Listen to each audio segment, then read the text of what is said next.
केवल 5 सवाल लूंगा और राजस्थान की सारी नहरों का पूरा टॉपिक कंप्लीट समाप्त कर दूंगा।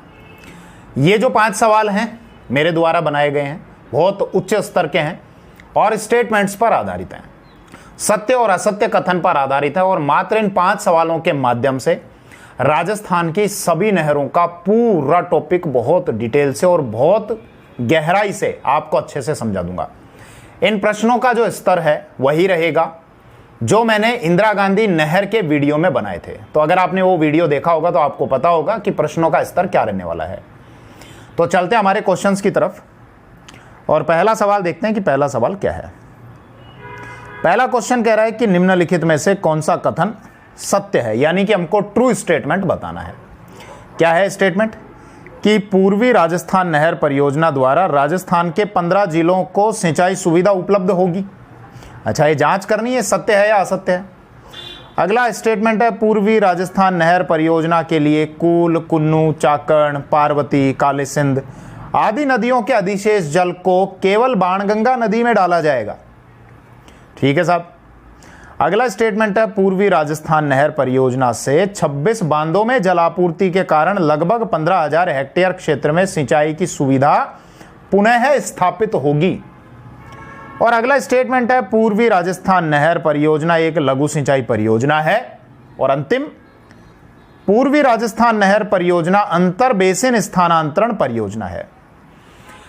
अब आप इन सवालों के जवाब दे सको, यानी ये तय कर सको कि कौन सा स्टेटमेंट गलत है कौन सा सही है। तो इसके लिए सबसे पहले तो मुझे आपको यह समझाना पड़ेगा कि यह पूर्वी राजस्थान नहर परियोजना क्या है। तो राजस्थान के मैप की तरफ आ जाओ भैया। क्या समझने वाले हम? पूर्वी राजस्थान नहर परियोजना, ठीक है। इसी को अगर शॉर्ट में मैं लिखूं तो इसको लिखेंगे ERCP। तो पूर्वी राजस्थान नहर परियोजना भी आपको नाम मिल सकता है या ERCP भी मिल सकता है, यानी ईस्टर्न राजस्थान कैनाल प्रोजेक्ट। ठीक है। ये जो परियोजना है ये है अंतर बेसिन स्थानांतरण परियोजना।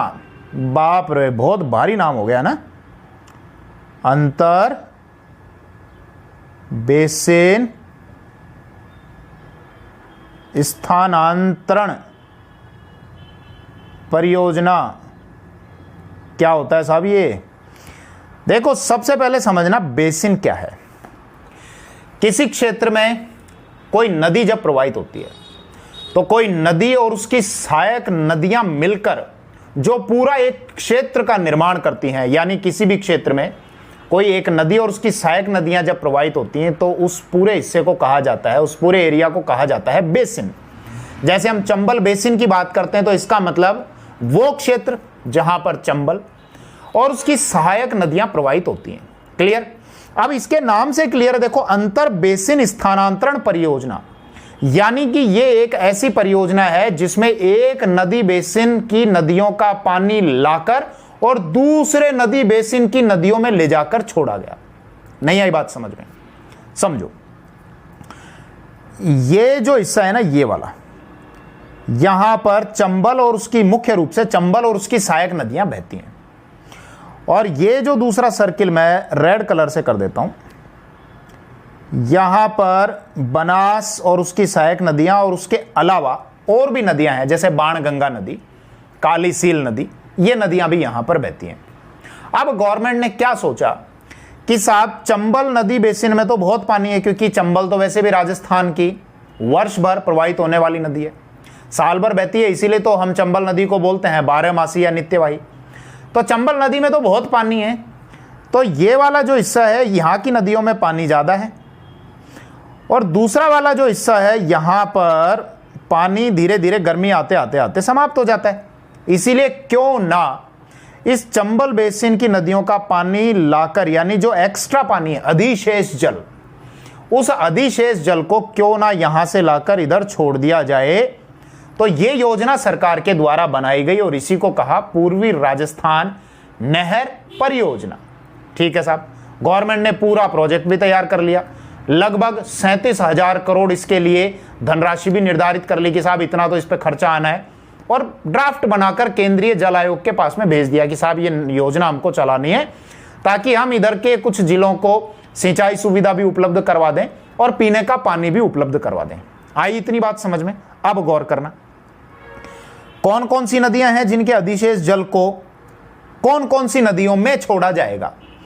तो गौर करना, एक तो ये नदी है इधर से काली सिंध जो मध्य प्रदेश से आती है और कोटा में चंबल नदी से मिल जाती है। कौन सी नदी? काली सिंध।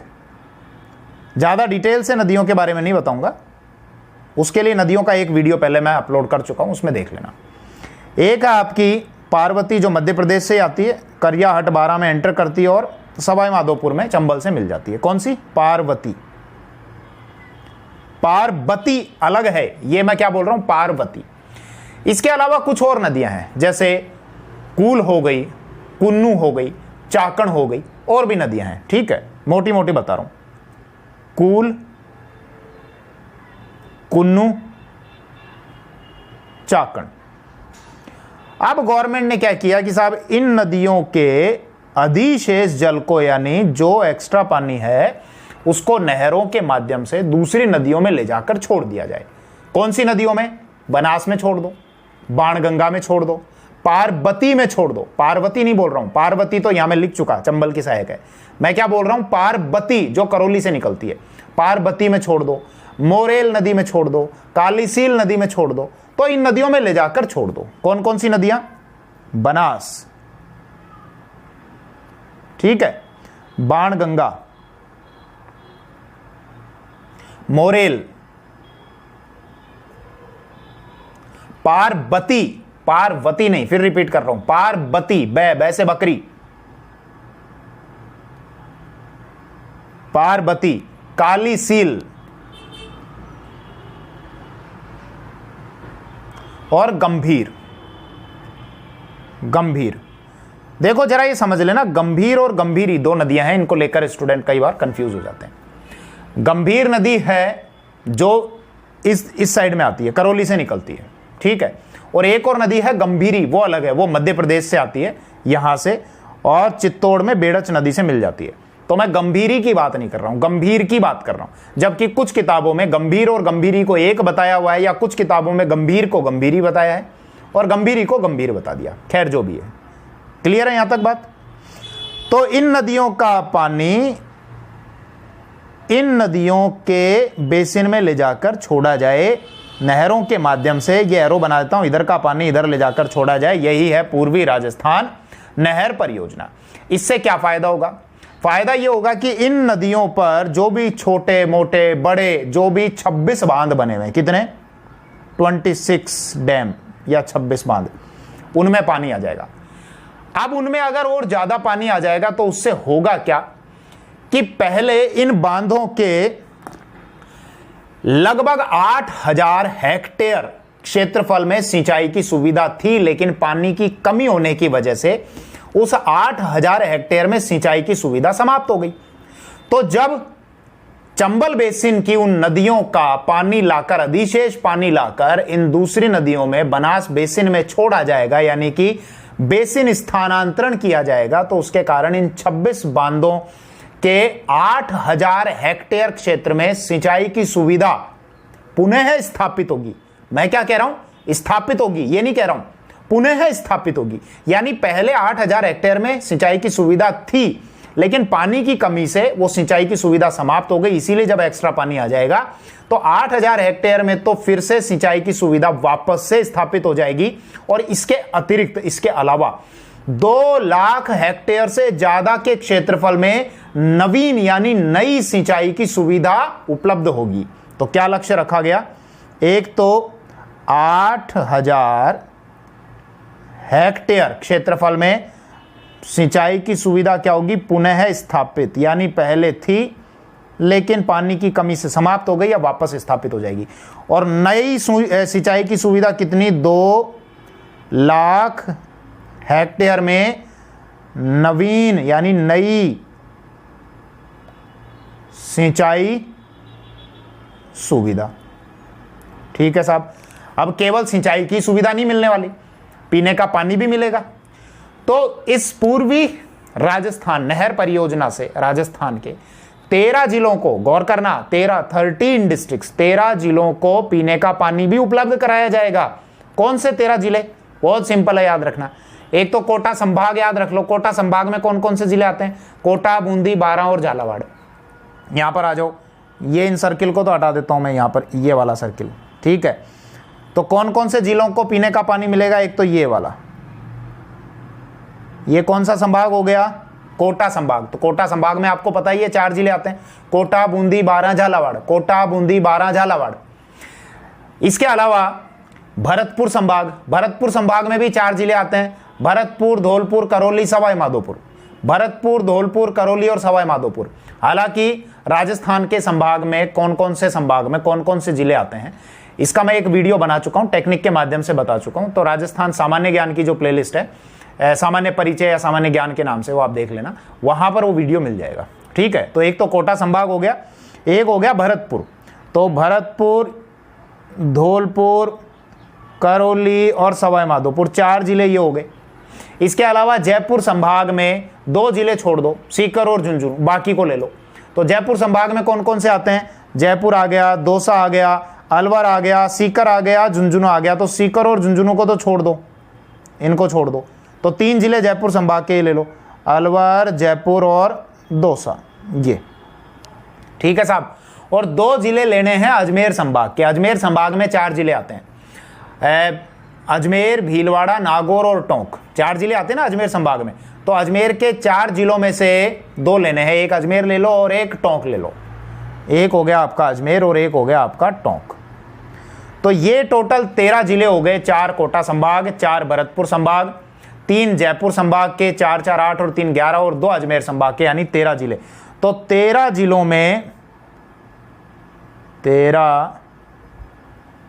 में पेयजल यानी पीने के पानी की सुविधा भी उपलब्ध होगी। आप मुझे एक बात बता सकते हो क्या, ये जो परियोजना है पूर्वी राजस्थान नहर परियोजना, ये वृहद सिंचाई परियोजना है या मध्यम सिंचाई परियोजना है या लघु सिंचाई परियोजना है? बता सकते हो? अगर इंदिरा गांधी नहर का आपने टॉपिक देखा होगा तो मैंने आपको ये बताया था कि कितने एरिया में सिंचाई की सुविधा उपलब्ध होती है, उसके आधार पर यह तय किया जाता है कि यह परियोजना वृहद है या मध्यम है या लघु है। क्या परिभाषा बताई थी मैंने आपको? यहां आ जाओ। अगर 10,000 हेक्टेयर से ग्रेटर देन, यानी ये मगरमच्छ का जो मुंह खुला हुआ है ना, इसको बोलते हैं ग्रेटर देन, 10,000 हेक्टेयर से ज्यादा के क्षेत्र में सिंचाई की सुविधा होती है तो उसको क्या बोलते हैं? वृहद, बड़ी। 2,000 हेक्टेयर से और 10,000 हेक्टेयर तक सिंचाई की सुविधा उपलब्ध होती है तो उसको क्या बोलते हैं? मध्यम सिंचाई परियोजना। और 2,000 हेक्टेयर से कम में सिंचाई की सुविधा उपलब्ध होती है उसको क्या बोलते हैं? लघु, छोटी सिंचाई परियोजना। लघु क्या होती है? 2,000 से लेस देन, यानी मगरमच्छ 2,000 की तरफ खुला हुआ है तो 2,000 से छोटी। बात आई समझ में? यह भी मैंने आपको बताया था कि ये जो नई परिभाषा है ना क्षेत्र के आधार पर, यह अप्रैल 1978 में तय की गई थी। यानी अप्रैल 1978 में तय किया गया था कि किसको आप वृहद सिंचाई परियोजना कहोगे, किसको मध्यम कहोगे और किसको लघु कहोगे, इस तरीके से। हालांकि जो पहली पंचवर्षीय योजना चलाई गई थी तो यह पहले तय कर लिया गया था 1950-51 में कि वृहद, मध्यम और लघु सिंचाई परियोजनाएं किसको कहेंगे, लेकिन उस समय क्षेत्र के आधार पर तय नहीं हुआ था, उस समय पैसे के यानी रुपये के आधार पर तय हुआ था। तो पुरानी परिभाषा भी ध्यान रखना। पुरानी परिभाषा क्या थी कि 5 करोड़ रुपए से ज्यादा खर्च करोगे तो वृहद सिंचाई परियोजनाएं कहलाएंगी। वो सिंचाई परियोजनाएं जिन पर 10 लाख से और 5 करोड़ तक का खर्चा होगा वो मध्यम कहलाएंगी, और वो सिंचाई परियोजनाएं जिन पर 10 लाख से कम का खर्चा होगा वो लघु सिंचाई परियोजनाएं कहलाएंगी। ये कौन सी परिभाषा है? आज की नहीं है, ये पुरानी है। जब पहली पंचवर्षीय योजना शुरू हुई थी तो उस समय ये वाली परिभाषा रखी गई थी, लेकिन अप्रैल 1978 में वो परिभाषा हटाकर क्षेत्र के आधार पर डिसाइड कर लिया गया था। अब बता सकते हो कि पूर्वी राजस्थान नहर परियोजना लघु है, मध्यम है या वृहद है? कितने क्षेत्र में सिंचाई की सुविधा उपलब्ध होगी? 8,000 तो पुराना वाला होगा और 2 लाख हेक्टेयर बाद का जुड़ेगा। ये बताया ना अभी थोड़ी देर पहले आपको। देखो यहाँ पे ये 2 लाख हेक्टेयर में तो नवीन यानी नई सिंचाई की सुविधा उपलब्ध होगी, और 8,000 हेक्टेयर में फिर से पुनः स्थापित हो गई, तो 10,000 हेक्टेयर से तो कहीं ज्यादा हो गई। तो इसका मतलब ये क्या है? वृहद सिंचाई परियोजना। अब चलें क्वेश्चंस की तरफ, आ जाओ भैया। ये कहाँ गया, ये रहा। तो एक बार इसको लिखे हुए को तो मैं मिटा दूं ताकि ये नया नया दिखे, अच्छा अच्छा दिखे और बढ़िया बढ़िया समझ में आए। तो क्या है, सत्य कथन हमको बताना है। पहला है, पूर्वी राजस्थान नहर परियोजना द्वारा राजस्थान के 15 जिलों को सिंचाई सुविधा उपलब्ध होगी। बात गलत है, 15 थोड़ी, 13 जिले, 13 बताए थे ना। 4 कोटा संभाग के, कोटा, बूंदी, 12 झालावाड़।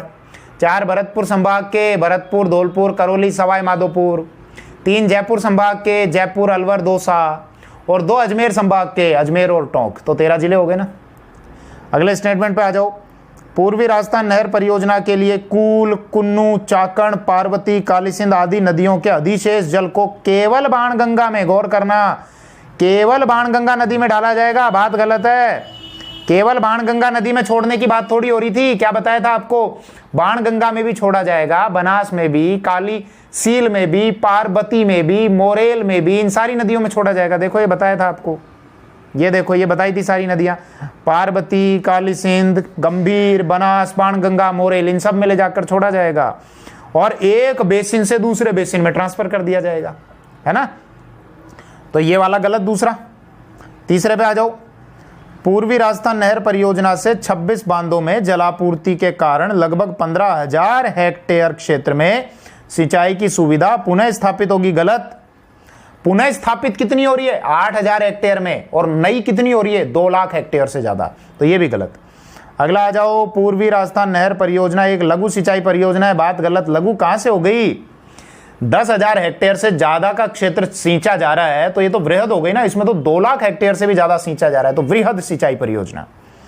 और लास्ट है पूर्वी राजस्थान नहर परियोजना अंतर बेसिन स्थानांतरण परियोजना। ये बात बिल्कुल सही है।